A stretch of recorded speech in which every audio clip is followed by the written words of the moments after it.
once you figure out what your villain is doing and why, think about what your protagonist will assume is going on, because assumptions and motivations is another way to think about twists. I'm assuming this very logical thing about why this person is doing this thing, and I am wildly wrong. And the wildly wrong reveal is your twist. Yep. So if I'm in my awesome dress and I'm in this basement in Prohibition era, and there's barrels of whiskey or whatever all around, I'm going to assume that it's about the whiskey. But maybe it's not. Maybe it's about the building. Maybe it's about who this person was. Welcome to the Fiction Writing Made Easy podcast. My name is Savannah Gilbo, and I'm here to help you write a story that works. I want to prove to you that writing a novel doesn't have to be overwhelming. So each week, I'll bring you a brand new episode with simple, actionable, and step-by-step strategies that you can implement in your writing right away. So whether you're brand new to writing or more of a seasoned author looking to improve your craft, this podcast is for you. So pick up a pen and let's get started. In today's episode, we're exploring what it means to write twists in mysteries and thrillers. And I have a special guest today who is an expert in this topic. Her name is Samantha Skal, and she is the director of Thriller Fest, the co-founder of Shadows and Secrets Writing Retreats, which, get this, is a series of thriller and mystery-focused writing retreats in Salem, Massachusetts, of all places, and in their most haunted hotel. How cool is that? And she's also an Author Accelerator book coach who specializes in coaching mystery, thriller, and suspense authors from planning through revision. And Sam's superpower as a coach is brainstorming twists, and that's exactly what she's going to talk to us about today. So in this episode, you're going to hear us talk through things like what it means to write a twist and how this might show up a little bit differently depending on if you're writing a mystery or a thriller. We're going to talk about what happens when you don't play fair with readers, giving them all the clues they would need to have in order to find out who done it or why they did it, and why this is such a big, big mistake. You're going to hear us talk about where writers go wrong when planting clues and how you can more effectively distract readers from the true clues that you do plant. We're going to talk about how to come up with ideas for your mystery or thriller, especially when it comes to those twists. And you're going to hear Sam's thoughts on when to worry about having all the clues and red herrings figured out. So she's going to talk about, is this a first draft problem, a final draft problem, or something else? We're going to talk about why you should start with your antagonist or villain when it comes to planning a twist in your mystery or thriller, and so much more. So I don't want to make you wait any longer to get into it. Let's dive right into this conversation with Samantha Skal about planning twists in your mystery or thriller. Hi, Sam. Thank you so much for coming on the Fiction Writing Made Easy podcast today. Thank you so much, Savannah, for having me. This is I adore you and I adore your podcast. So it's a thrill to be here. Oh my gosh. It's a thrill to be here and talk about thrillers. I love it. We're going to probably have so many puns today of thrills and sure thrillers. Will. I love it. But so I already gave you a more formal introduction in the intro, but in your own words, could you just let my listeners know who you are, what you do, and things like that? Sure. So I am Samantha Skal, and I focus on mystery, thriller, and suspense with a focus particularly on twist brainstorming. I adore villains. I adore all the dark stuff. I dabble in horror a bit. I'm not the very best with the literary horror, but if you have something supernatural and freaky, please come to me. And I am also the executive director of Thriller Fest. So I'm all up in this world, and I just murder stories all day, every day. Yeah. That should be like a bumper sticker. You had a couple good ones there. Murder stories all day. Or you said, if you have anything dark and paranormal, I'm your girl. Yeah, Those could exactly. be your two bumper stickers. The scarier, the better. Yeah, I love it. Okay, so like we kind of spoiled, we're going to talk about writing twists because that is the thing that Samantha specializes in. It's the thing she loves. So I think most of us know what twists are, but like, how do you think about these things? So I think of a twist as the reveal of the villain's truth, and also they're built on misassumptions and misconceptions from your protagonist about what's actually going on. And so it's not actually just a out of left field, which they sometimes can feel like, which can work really well, but really well done twists have been well thought out by the author, and the author knows exactly what it's going to happen when, and everything is very understood, which honestly, as you're writing, can take a little bit of the fun out of it. It feels like it's going to be so obvious. But as a reader, it's incredible. That's that like tightly plotted feeling that you get when you put down a mystery that we all adore. That's what we're after. And what gives us goosebumps when the reveal happens and things like that. So we're going to talk about what they are, what they aren't. Before we get into that, are there any differences if I'm a writer of a mystery versus a thriller writer? Are there any differences to how I should be approaching twists in those genres? It's a really good question. So I would say that thrillers, you generally have a little bit more latitude with more POVs. And so you can get weird with even the killer, the person doing the bad things. We know who they are as the author and we know what their goals are, but we don't know everything. And so you still have some misconceptions on both sides. That gets kind of like expert level, and I don't recommend starting there.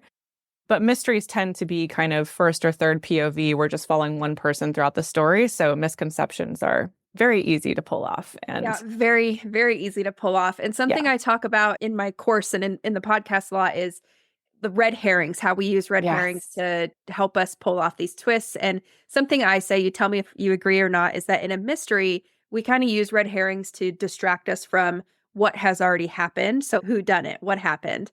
And then in thrillers, we use red herrings to make us incorrectly believe something's coming. So maybe something did happen and there's a little mystery to that, but it's more about what's coming than what has happened. Oh my God, so well said. Completely agreed. I like to think of mysteries as exactly as you just said, like the exploration of understanding what has already happened, and then thrillers are preventing what's going to happen. So very Same strongly page. agree. Same page. I love it. Okay. And so you kind of already hinted at this, but you also have a take on what twists are not. Can you talk about that a little? Yeah. So twists are not just something that you think of as you're writing and you're like, oh, that's random.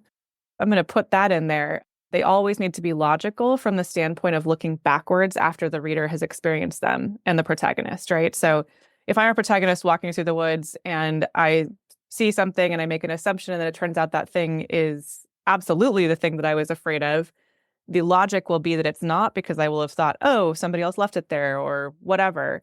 And then after we get through the story and have to look backwards and be like, why didn't you see it for what it was? Like, Right. Yeah. Yeah. And I think one of the top mistakes is exactly what you just said. It's not playing fair. So it's kind of like, no matter what we know or don't know in the first draft, I'm talking about the final product. So in the final product, we need to play fair. We need to give readers all the clues and then misdirect them. That's where the art comes in to do the twist, right?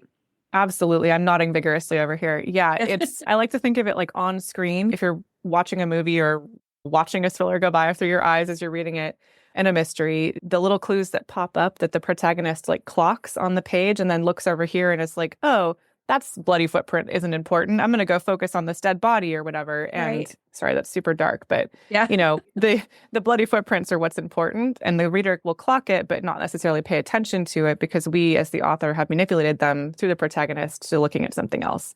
Right. So, yeah. The other thing that I see a lot is that writers they go about that drawing of attention in the wrong way. So sometimes if we use your example of the bloody footprint and the body, well, I guess in that scenario, both are related probably, right? But let's say there's like a clue also on the sofa. There's a wristwatch. So we have a wristwatch, a bloody footprint, and a dead body. And it's almost like sometimes the writer will make us pay so much attention to that wristwatch because maybe it's coming into play later. And it's, okay, if we're in our character's shoes, realistically, they're not going to like inspect everything when there's a dead body to their left and a bloody footprint in the middle, right? And when we can talk about this more later, but it's like once you play fair and you have all the clues, it's about knowing where to put that spotlight and how much time to let that spotlight linger. And I think that's where sometimes we go wrong. That's so well said. Yeah, early drafts of mysteries, I will say, they're not bad, right? Like we as writers evolve over time. And so it's okay to have a draft where it's like, wow, that's obvious. Yeah. But, as you as you revise, you can look and you can think, as you just said, like logically, what would my character do? Like they're not going to be like, dead body, whatever. I'm going to focus on this thing for 20 minutes and then come back over to this thing, because you trust your reader. Your readers, especially mystery readers, are noticing every single thing that the protagonist notices and looking for that manipulation. And I think that's 90% of the fun of writing mysteries, is the reader knows that we're trying to mess with them. And so we're trying to mess with them, even though they know that we know what they know. Yes. Yeah. We're trying to outsmart each other. Yes.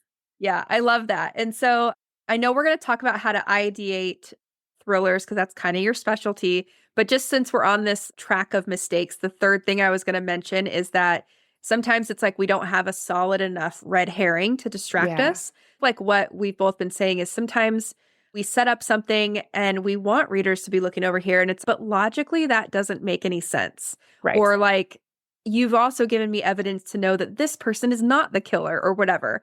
And like Sam said, there's first draft problems and later draft problems. Yes. But yeah, and so we're going to talk about how to ideate in a second, but it's like I just want to dump everything on you and then have you parse through my thoughts. Amazing. But sometimes it's like to know or to get to that point of my red herrings work, my false trail of clues, or the way I want to misdirect readers, whatever, is as plausible as my true trail of clues. So it's almost like, because I'm thinking of being a writer and hearing you explain what you just did, is I might be like, wow, that sounds hard.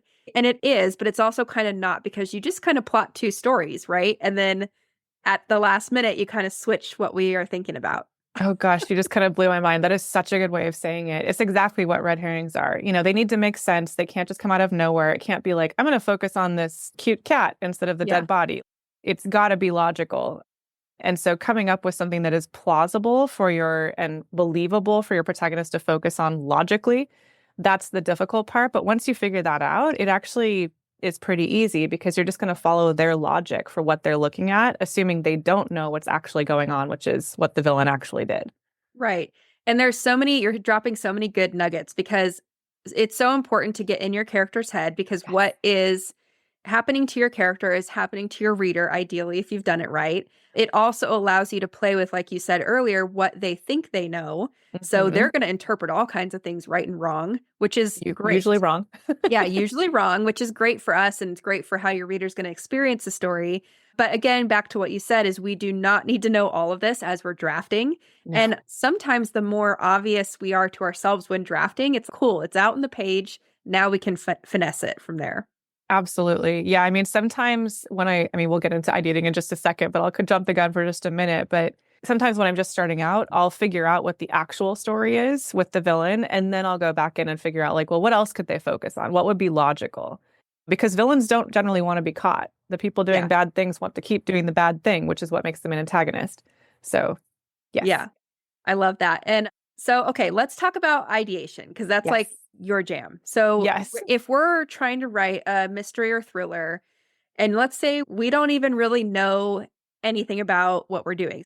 We know we want to write a book. We're aiming for, like, let's say 80,000 words. Yep. Maybe we know that we want to write it in the Prohibition era. Like, maybe we know something about setting, right? What do we do next? So I tend to start with a single scene. And that's what I tell my people as well, the people who hire me to help them, is, sit there and pick up something that, if we're writing about prohibition, right? So that my mind immediately goes to, like, speakeasies and underground and things that are not, it's all about what happens beneath the surface. There's, like, the shiny surface, and then there's, like, the dark, fun, illegal underground. And so see if you can come up with a scene where something happens. If we're writing a mystery, there's usually going to be a dead body in the first chapter. So picture the dead body. What do they look like? Is it a male, female? What are they wearing? Are they rich? Are they poor? Are they holding a bunch of liquor, or are they, like, running from something? Whatever. And then I like to think of how I would tell that story from many different perspectives. And I'll give myself 200 words, 500 words, 1,000 words, whatever. And one of those typically ends up being my protagonist, because your protagonist always needs to find the dead body in a mystery. And so maybe the villain's there, maybe they're not. Maybe the villain is watching through a hole in the wall because prohibition. And then you kind of just go wild, right? But once you have that initial core scene, you can start to figure out, like, okay, what brought us there? Because again, mysteries are about what already happened, and we're trying to figure it out. And thrillers are about what's about to happen. So if we're in the mystery mindset here, it's absolutely going to be focused on, like, okay, what do I see? What clues exist here? And world's your oyster from there. It can go in so many different directions. I love that, what you said about looking at it from different perspectives, because in all stories, that's true, where each character has their own version of events. But in a mystery or thriller, it's like, that's super important, because they're all going to be right and they're all going to be wrong in their own way. Yeah, I mean, Knives Out, Glass Onion, those are modern versions of Agatha Christie, who's obviously the master of writing these locked room mysteries, which is a genre that I completely love. But in all cases, it's about discovering what happened, but from all these different perspectives. And you don't have to have 7 POVs. You can have one, but they're going to be interviewing people, and they're going to be getting experiences throughout. And so I think just let yourself be open. If you have an initial scene, just think, okay, is there someone spying through the door? Is there someone peeking from underneath the floor? Is there another body? Is there whatever, right? There's just let your mind run wild, and then just see what kind of pops to the surface for you. Yeah. And then I'm sure you can take what you come up with and dig into any piece of that more. Exactly. Yeah. Yeah. So let's say we've done that and we know the gist of why the crime happened. Maybe we've identified this is our protagonist, this is the antagonist. Do you recommend people start by fleshing out the antagonist?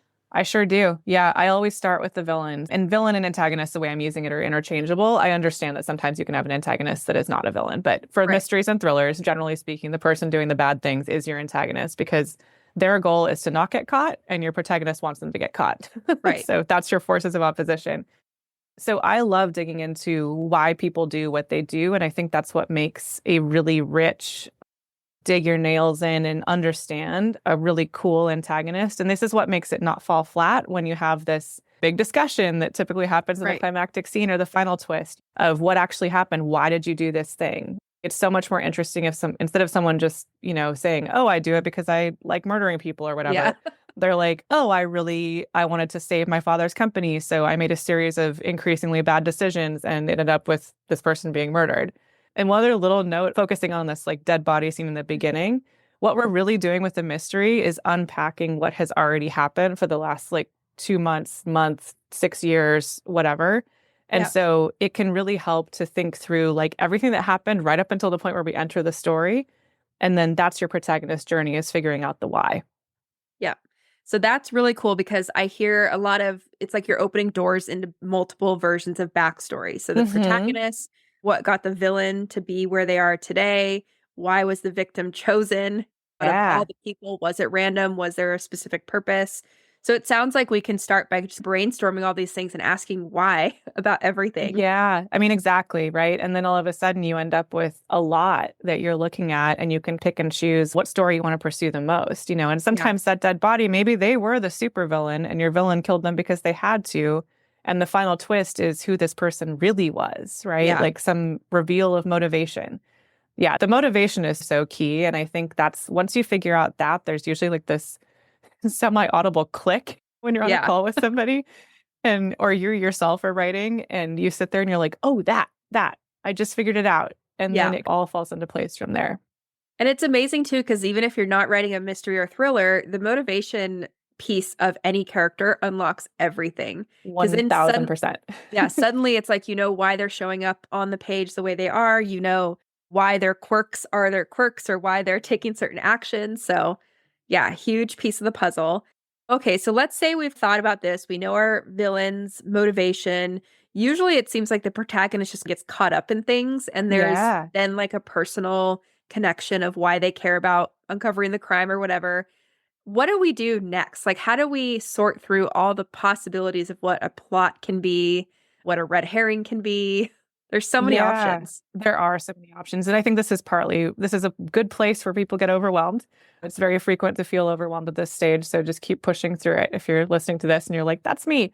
So once you figure out what your villain is doing and why, think about what your protagonist will assume is going on, because assumptions and motivations is another way to think about twists. I'm assuming this very logical thing about why this person is doing this thing, and I am wildly wrong. And the wildly wrong reveal is your twist, right? Yep. So if I'm in my awesome dress and I'm in this basement in Prohibition era, and there's barrels of whiskey or whatever all around, I'm going to assume that it's about the whiskey. But maybe it's not. Maybe it's about the building. Maybe it's about who this person was. And then you can play it out like that, but always think about the fact that your person who's doing bad things is trying actively not to get caught. And so they will be putting things in place to prevent your protagonist from figuring out what's happened, which can Yeah. be red herrings, right? So Right. even if your villain is going in there and being like, ooh, look, there's this, I don't know, chest of gold that Yeah. is obviously the reason this is happening. What if that was planted there for the sole purpose of derailing your protagonist's investigation into what happened? Yeah, that makes sense. And so there's things like you said, the villain can do. There's things that think about if you have, let's say, 5 people in the room, right? There's another person that might have been cheating on their spouse. And so they might be Ooh, worried they're going to be found out. So they're also trying to manipulate, even though they have nothing to do with the crime. They just right, don't want to be questioned, right? So it's like it right. all goes back to that motivation. There could be someone else that's in the country illegally and they don't want to be found out. So they don't want to be questioned. You can just think about what is everyone doing which I find really helps populate the plot. And it's Absolutely. not I like to come at it the way that you do, which is villain first, and then who else can make this messy? And then what's my protagonist going to do, knowing they have the agency to start solving the crime, you know? Yes, absolutely. Yeah, I love the idea of what can I think of to make this messy. That's a really Yeah. good way of saying it. And Yeah. you're so right. Like someone who's being shifty when being questioned, the assumption is going to be that they were a part of the crime. But Yeah. if they have a very good reason for that shiftiness that has nothing to do with it, all of a sudden there's a twist, Yeah. right? And it doesn't have to be like a major twist. It can just be maybe closer to your midpoint, maybe 65%, and just keeps it moving.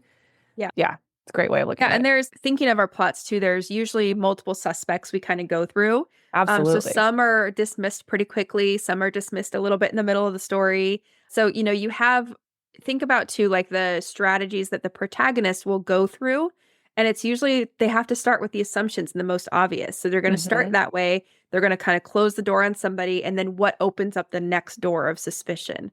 And then we have to kind of also run parallel what's happening that way versus what the villain's really doing. So everything else makes sense in the end.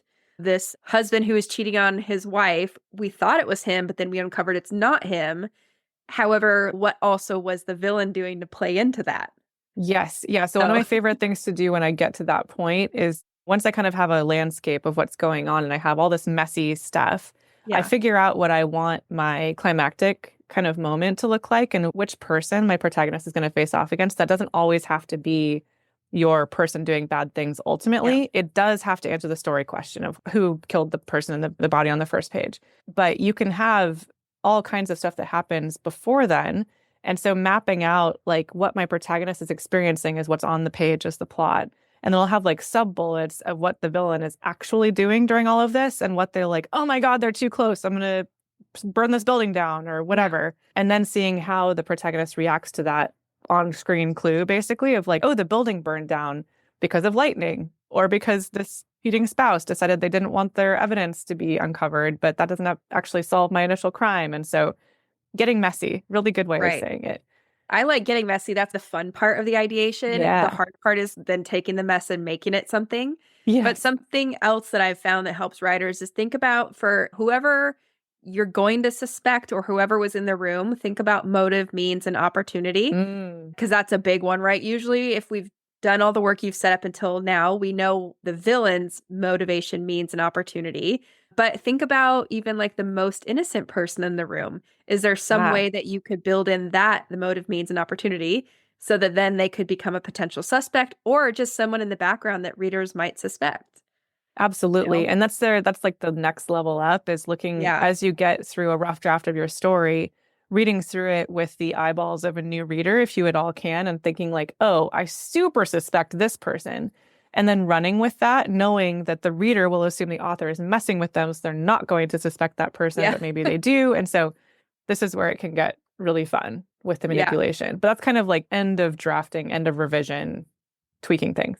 We have this joke in our house. I don't know if you're an Office fan, but there's this one episode where Dwight talks about like how to solve a murder, and it's always the person you least most suspect. So now when we're watching thrillers or mysteries on TV, we're Yeah, always like, who do we least most suspect? That's probably who it is. It's so funny. We want to give your readers a person you least probably a most bit of expect, it. as well as the true bad guy. But okay, so you said something important, right? There's different layers or levels of when we need to think about this. So if I'm a writer, I might be thinking, yes, I want to do all of these things. What would you recommend I do in the planning stage versus the drafting phase versus the editing phase?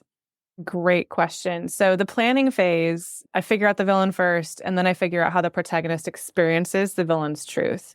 And in that way, I have a core storyline, and then I start figuring out the mess on the other side. So people they're focusing on whatever, and that'll get you to probably, if you were to write that, then it would probably be like 40, 50,000 words.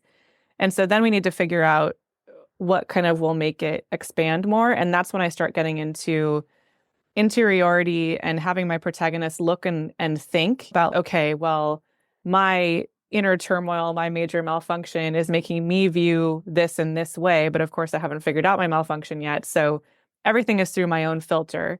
And this Right. layer of the emotionality is, I think, also what creates really meaty mysteries that aren't just this happened and this happened and this happened. And also gives your protagonist a really good way of having agency throughout the story. Because that's another really common mistake I see is that the protagonist is just plopped down into a scene. And maybe this is how your story does start. There's a lot of great mysteries that start where the protagonist sees something and then gets sucked in, right? But what are they going to do? Are they going to try to get away? Are they going to lean into it? I often wonder, thank God, have never actually discovered a body on my own. But I wonder, what would I actually do, right? Probably I'd call the police and run the other way, right? Like, I don't want any part of that as in real life, but I love writing about it. And I love writing about people who are like, oh, I'm going to insert myself in this. And but that agency is super important, but that also is fueled by who this person is. And so you can expand a kind of bare bones plot about just this happened and this happened with a ton of interiority and like not a ton, enough to make it interesting. Right. But that gets our character from A to B, A being like their initial, like, I have a big chip on my shoulder about something, to B being the end after I've realized my aha moment and helps me conquer the villain. And then editing, like, I like to read through it with different hats on, but I have to give myself a break in between them. And then I figure out, I'm sure you've talked about this a ton, but revision is like big stuff first and then down to little stuff, because the big stuff takes up a ton of time. So, yeah. And there was two important things you said. I was just jotting down a note. So one of them is you talked about interiority, and that's something I do see that tends to go missing a lot in thrillers and mysteries. yeah. And then when I edit a draft, I say, I don't understand why this character did what they did. And the writer will really know why they did what they did. It's just not on the page. So in our weird little example we're making up today, it's, imagine if the first suspect of your protagonist is the person who cheated on his wife.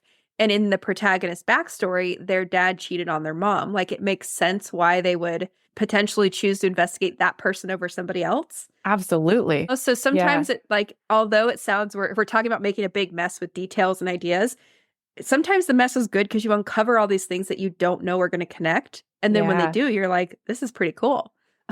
Yeah. I mean, I like to, some of my favorite, they always tend to be heroines, but whoever, like your favorite protagonists are the people who sit there and they're like, okay, I am making this decision in their interiors. I'm going to choose this because I know this for sure. And that knowing can be the misbelief, right? Or like the filter. So if we go with a child of somebody cheating on someone else, like they're going to have a big chip on their shoulder about that. They're going to make some probably incorrect assumptions about motivations and not see things completely clearly or with zero prejudice, right? Right. And even if there's a person who's in love and they're like the dream couple, they're going to probably judge that couple because how could they possibly be in love? Love's not real. Exactly. And then your emotional arc there can be understanding that love can be real, even if it doesn't look like what you thought it should look like with your own filter. And then how does that translate into the crime? Like, you can start connecting all these different things, which is kind of fun. Maybe we should write a book together. I know. Let's see, the Speakeasy, The Death at the Speakeasy. Death at the Speakeasy. It's going to be a cozy mystery with a title like that, but I'm okay with it. Cozy cat mystery at the Speakeasy. Even better. And the second thing you said, I'm trying to remember, it was around, like, how do we get someone personally invested in the crime to give them agency? This is something I see a lot of writers struggle with because they might say, okay, well, if I'm a woman walking down the street and I find a dead body that I don't know, how do I make someone personally invested in this if they have no connection to the body? Yeah, great question. And I think that gets into their backstory, right? Maybe our protagonist has just been fired from her job and she secretly has always wanted to be a detective. Maybe the dead body is her neighbor or someone she sees at the coffee shop every day or something. There's something just enough to make her curious. It doesn't have to be something, it's like their brother or whoever, someone super close to them. But even if it's just, I can't just walk away from this, right? Like just that human nature of like, this terrible thing happened and I am witness to it, so I need to help. Maybe there's a romance subplot and she falls for the cop. I don't know, Yeah. This book I was editing, and I know the writer won't care if I share this because I've talked about her stuff on the podcast before, but she has a mystery subplot in a fantasy world, and the kind of tie between the victim and the protagonist is that they are both treated as second-class citizens. So when this protagonist sees that someone with her skin color is murdered, she doesn't know her, she doesn't know anything, she just sees herself in that person, and that's enough to make her take action on it. So it really can be anything, but I think without that, either the story falls apart and writers are like, what the heck am I even trying to do? This makes no sense. Or the draft happens and it's executed, and it might be executed well, but without that initial connection or that motivation that makes sense, it reads weird. So Totally. Yeah. And that's honestly one of my favorite places to come in and help people is when they have a solid idea about what they want the story to look like, but we're missing the connections.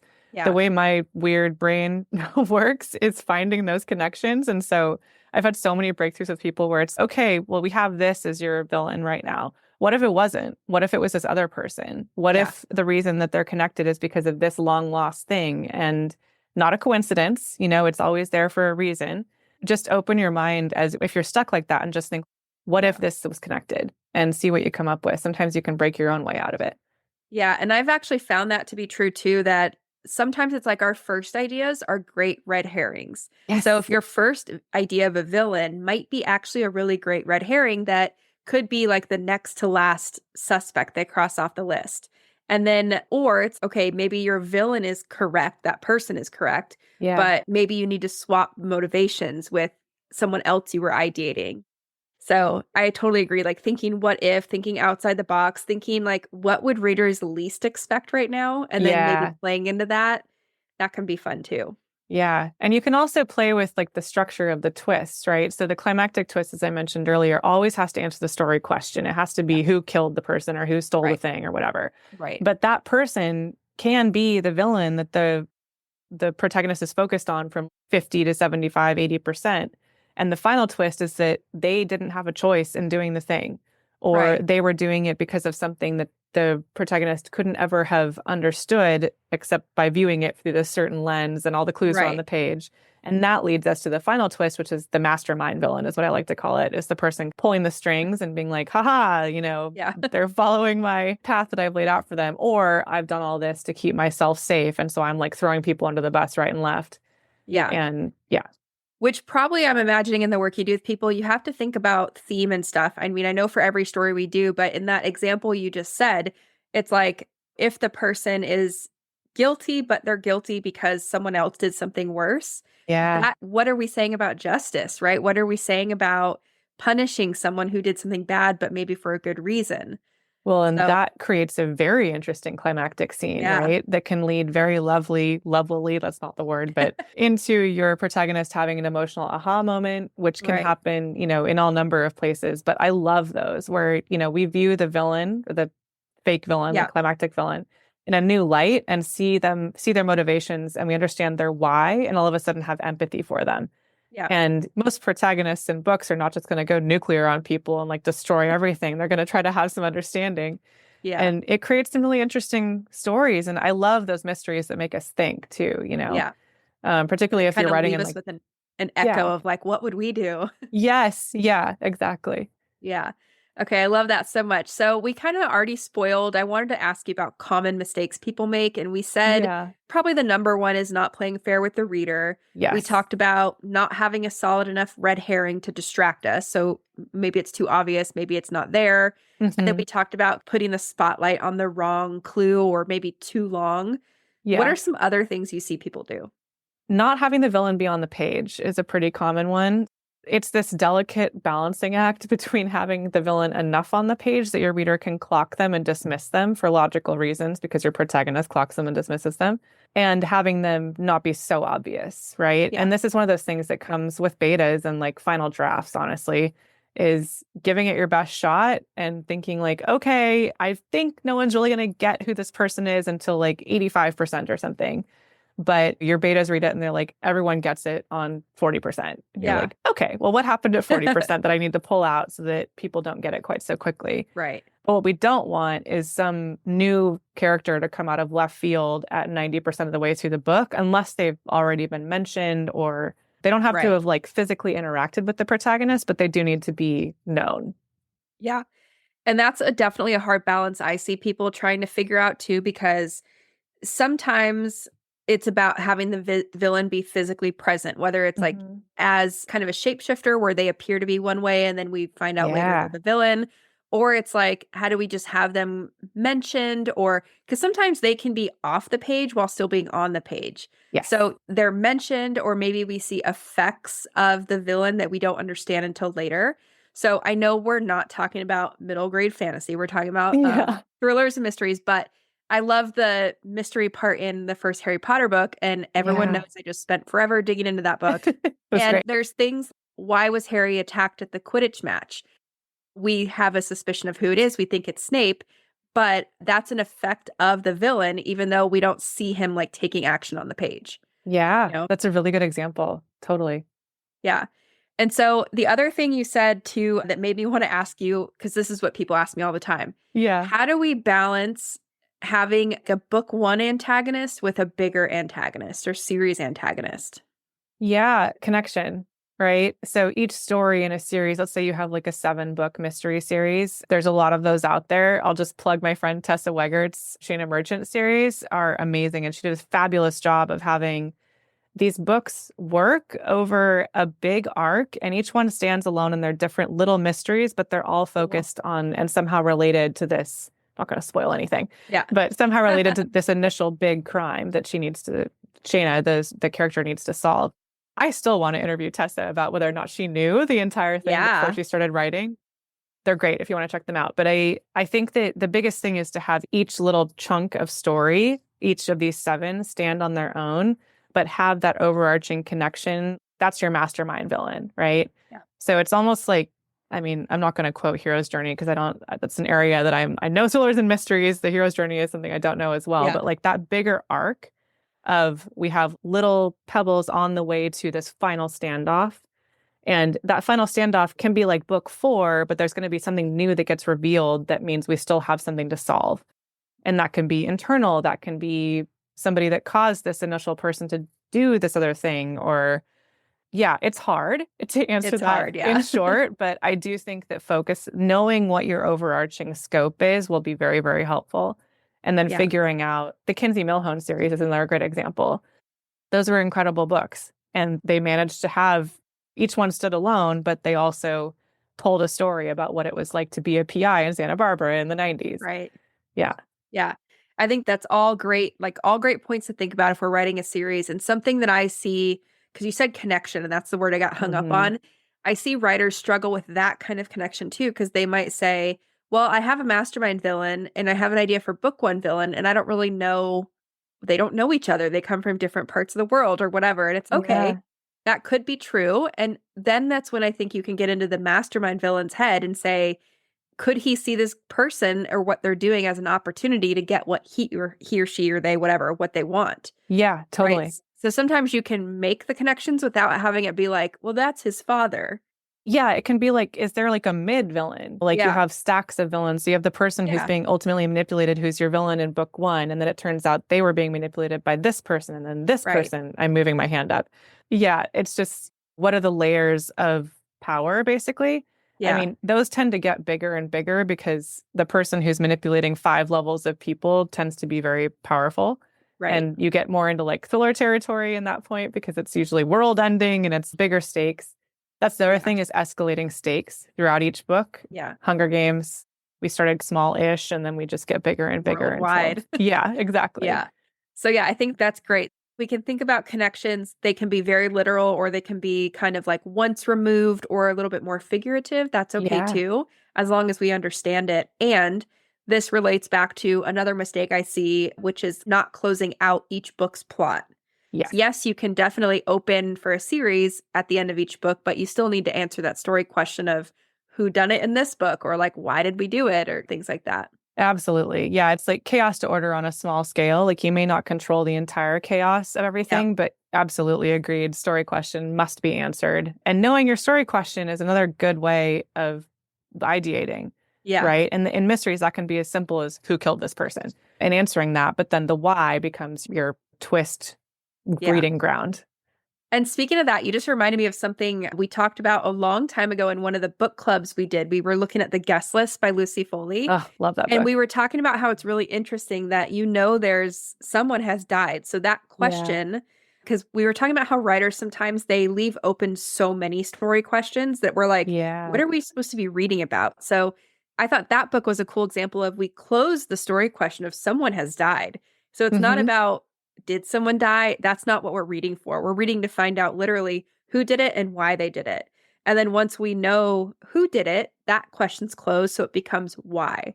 So sometimes it's helpful to think about your story like that. And you can totally give away most mysteries right in the beginning. We know exactly who died. Exactly. So Yeah. And you just made me think of the guest list. That's a good example of something being kind of the Venn diagram of mystery and thriller, yeah, because we don't know everything. And so that's the thriller part of it.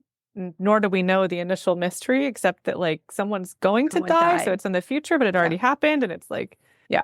Yeah. So I think it's great to know like what that question is for you. And there's people who are writing books like that and they're like, well, I don't know. Am I mystery? Am I thriller? And I think you laid out a good way to think about it. Like, is it in the past? Are we reading to find out what happened in the past? Or are we reading to understand so that we can prevent something in the future?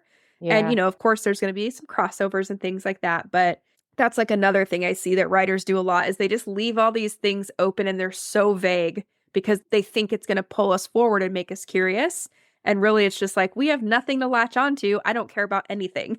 Yes, God, so well said. One of my critique partners said this really well, and she said confusion does not equal suspense. Right. So it's just, we think when we first start writing, this is such a common thing that like the more we leave open, the more engaged people are going to be.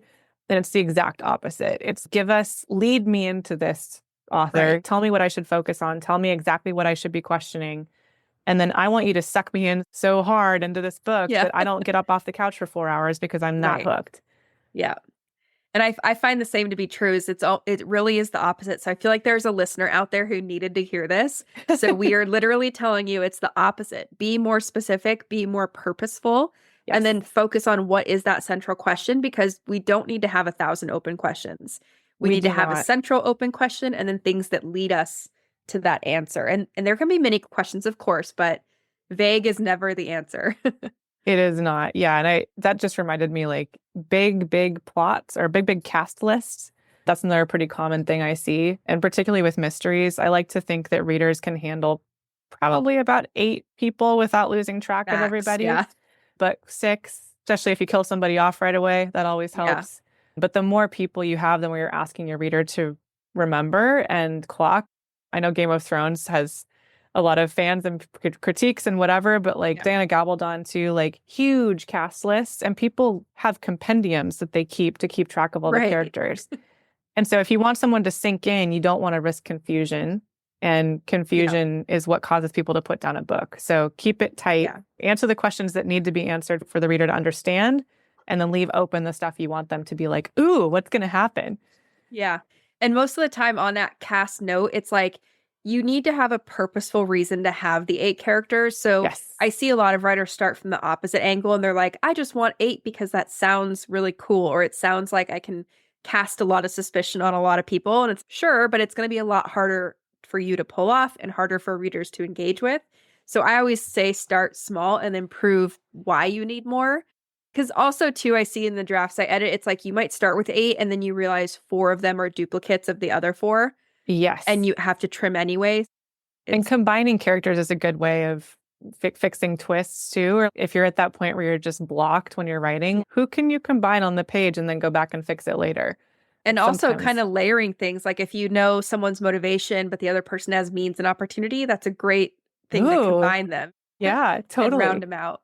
So, or people working together that we don't expect are working together. Those are always fun. Yes, I love that too.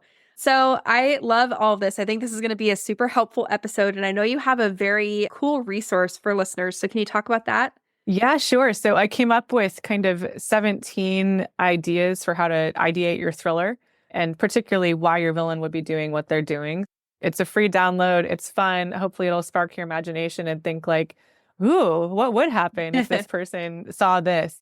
I mean, does your protagonist see a dead body, or do they witness a crime, or do they think they witnessed a crime, like Rear Window, or whatever it is? But I just brainstormed, and it's out there free on my website. I'd love for you to download it, and good luck. Thrillers and mysteries are an absolute delight. They are a delight. They're hard, but they're so worth the challenge, They are. So we'll link to that freebie on Sam's website. We'll also link to where you can find her on social media and all those good things. But any parting words of wisdom for our listeners? Don't compare yourself to mysteries on the shelf and thrillers. I am guilty of this myself sometimes when I'm having a bad day writing. I'm an author too. I get it. it's really hard to have like a very tightly packaged, tightly plotted book that you see that's gone through 17 iterations to your first draft. And so just give yourself some grace, have fun with it, ask what if, and know that we are a avid group of readers over here in the MTS Mystery Thriller Suspense community, and it will never be enough. So please write your book. Yeah, please write your book. And I love that message to not compare, because those books definitely don't pop out that way. No. And don't you wish Sure we could don't. see it behind the scenes of like how something like the guest list started, or, you know? Yes. My God, what a dream interview that would be. Yeah, I would love that too. Maybe someday. But yeah, so don't compare. And then definitely go grab that freebie from Sam and check out all her resources. And thank you so much for being here today, Sam. I think this was such a fun conversation. So fun. Thank you so much for having me. And to everybody listening, thanks for being here. This is a blast. So that's it for today's episode. As always, thank you so much for tuning in and for showing your support. If you want to check out any of the links I mentioned in this episode, you can find them in the show notes listed in the description of each episode inside your podcast player or at savannahgilbo.com/podcast. If you're an Apple user, I'd really appreciate it if you took a few seconds to leave a rating and a review. Your ratings and reviews tell Apple that this is a podcast that's worth listening to. And in turn, your reviews will help this podcast get in front of more fiction writers just like you. And while you're there, go ahead and hit that follow button, because there's going to be another brand new episode next week full of actionable tips, tools, and strategies to help you become a better writer.